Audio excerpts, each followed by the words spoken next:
欢迎来到新闻频道，明星们很高兴您订阅了该频道。赵丽颖抛夫弃子的真相。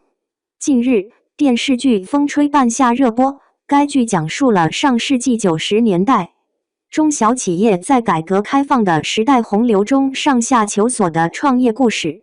主演赵丽颖凭借出色的演技，将女企业家许半夏一角刻画得出神入化。许半夏是个刚强又柔软的奇女子，在男性掌握话语权的钢铁行业，为了打破偏见和壁垒，她可以和一桌男人标酒量，只为拿下心仪的合约。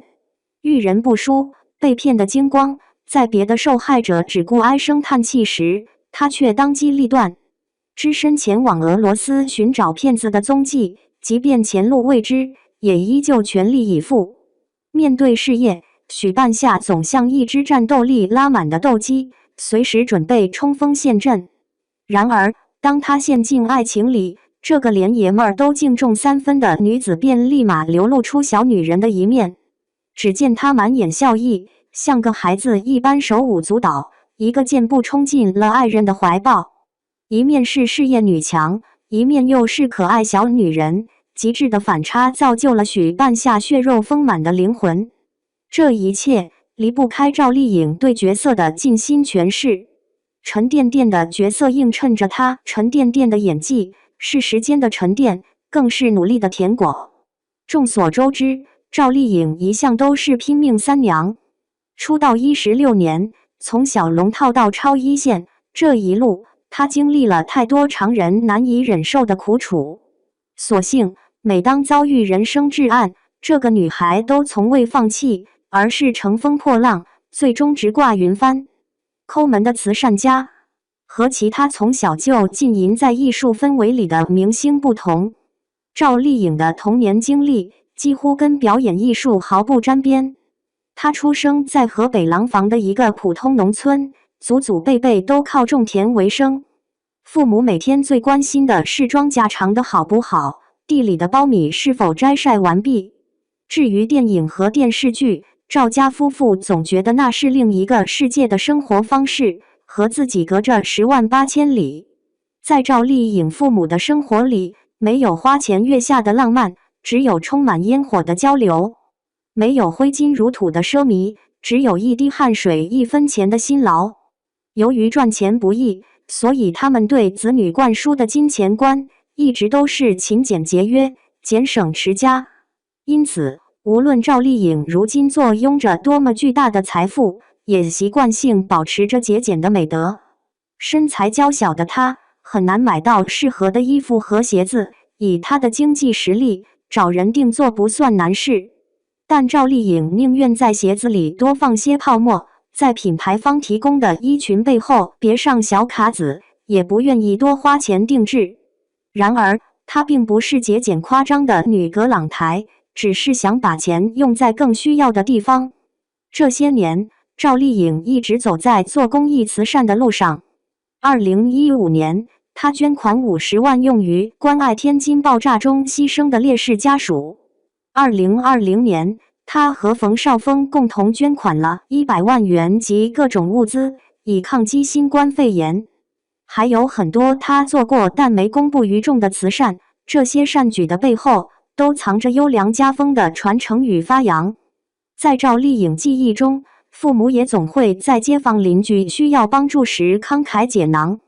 如此温良的品质，就这样润物无声地融进她的骨血里。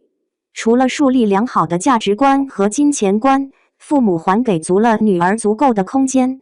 小时候，赵丽颖总喜欢模仿电视里的人物动作，有时候兴趣一上来，一边做农活，一边就开始了表演。这样的举动在旁人眼里似乎有些不太正常，但赵家二老却没有过多在意别人的眼光，只要小赵喜欢，便随他去了。在女儿的婚事上，父母也不会因为小儿子结婚了，就非催着赵丽颖赶紧结婚。对于二老的做法，赵丽颖起初也挺纳闷。她问爸妈，为啥不催我？你们难道不着急吗？谁料父母答道，催你也没用，随你意愿就好。那一刻，他明白了父母对自己的尊重，是他们不说出口却深沉的爱。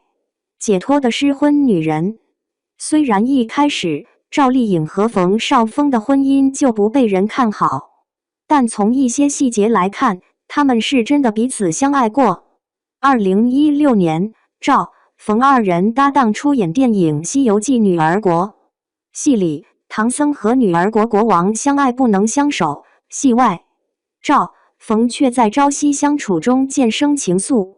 赵丽颖好强，什么事都要求自己做到最好。拍摄《知否知否》应是绿肥红瘦时，作为女一号的她，台词多，戏场多。为了保证拍摄进度，赵经常把自己关在酒店里背台词，体会角色，一忙起来就忘记吃饭。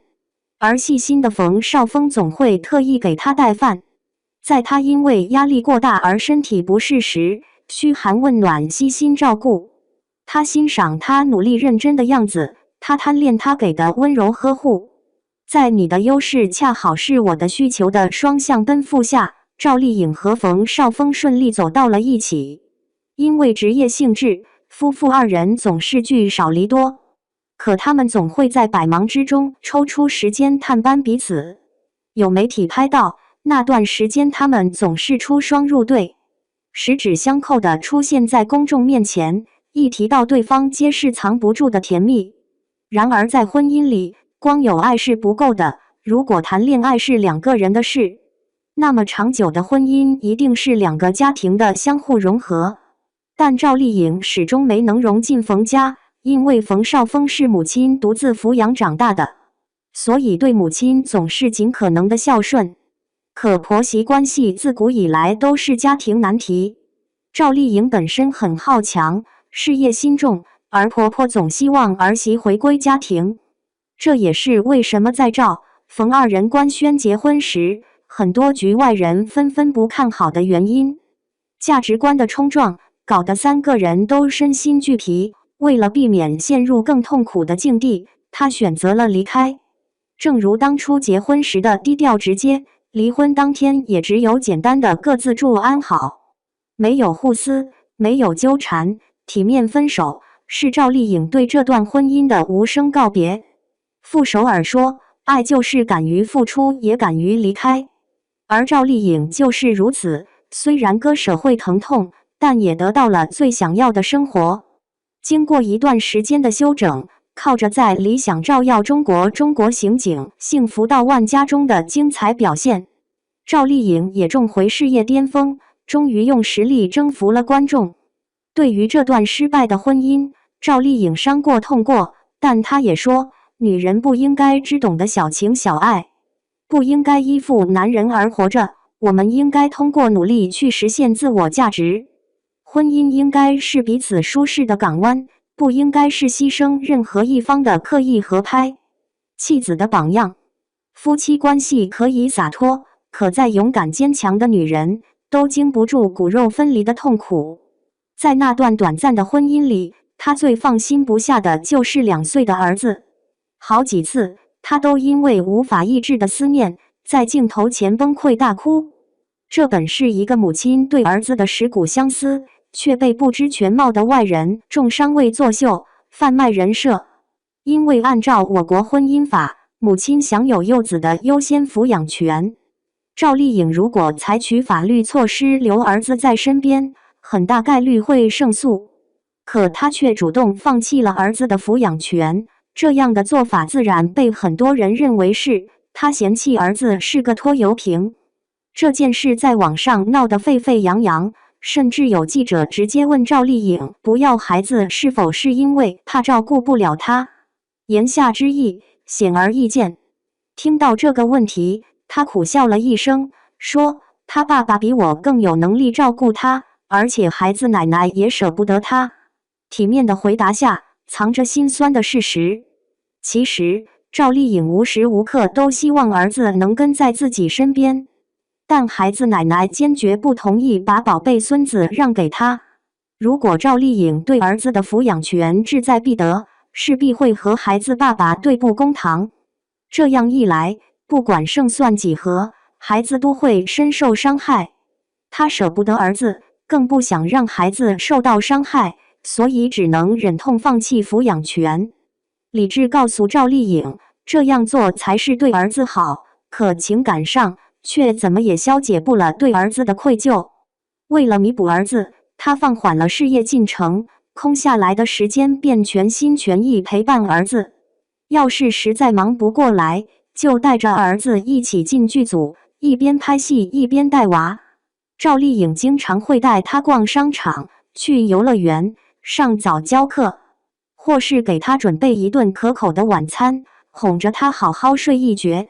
每一分母爱都化为点滴的亲子时光，温馨又幸福。就算在外地拍戏，赵丽颖也会频繁乘飞机往返于工作地点与上海之间。有一段时间，她短短2个月内便出入上海20几次，纵然舟车劳顿，也想花更多的时间陪着孩子一起成长。另一方面，赵丽颖和孩子爸爸的关系也处理得相当和谐。因为深知孩子无辜，所以从不会在他面前数落前夫的不是。这些本是无从考证的密室，但节目上无意间显露的细节，却足以窥视全貌。在一场真人秀节目里，赵丽颖本来想打电话给儿子，结果是冯绍峰接的电话。当时她愣了1秒，随后便自然地唤了一声峰哥，没有抵触，只有平静，下意识的出口，昭示着她对关系转换的平和处理。曾经有人采访赵丽颖，当母亲之后，最大的改变是什么？思考片刻后，她认真地说，可能是和父母的相处方式吧。过去我和他们沟通都没有什么耐性，但现在有意提醒自己，说话别那么急躁，毕竟他们是我最亲的人。养方知父母恩，做了妈妈后，赵丽颖体验过幸福，也感受到了辛苦，这才更加明白父母的不易与恩情。年少时，父母虽然没有能力提供学表演的条件，却身体力行地为他树立了朴实正确的价值观，让他有足够的空间去做自己喜欢的事情。在光怪陆离的娱乐圈里，我们见过太多因抵御不住诱惑而违法乱纪，最终葬送前途的人。但我们也许可以相信丽颖，因为从她19岁出道到现在，经受过太多旁人难以想象的磨难和煎熬。由于是圆脸，曾被导演一锤定音，完全否认了她当主演的价值。也因非科班，她也经历过跑龙套、投简历被当场拒绝的难堪。今天赵丽颖所拥有的一切，都是努力到极致的馈赠，因为来之不易，所以格外珍惜。赵父也会经常告诫女儿不要忘了本心，人活一辈子，总有一些比金钱财富更重要的事。因此，在拼命三娘之外，赵丽颖也学会了张弛有度的生活。演戏在精不在多，多抽时间陪伴儿子，做一些让自己更舒适的选择。对于曾经的伤痛和无奈，选择放下，不再纠结。如果在《新还珠》里，赵丽颖是那个浑身充满灵气的晴格格，吸引观众的是她的青春气息，那么在《风吹半夏》里，观众将会注意到一个全然不同却又魅力十足的许半夏，独立、清醒、温良、果敢。这是许半夏，亦是赵丽颖。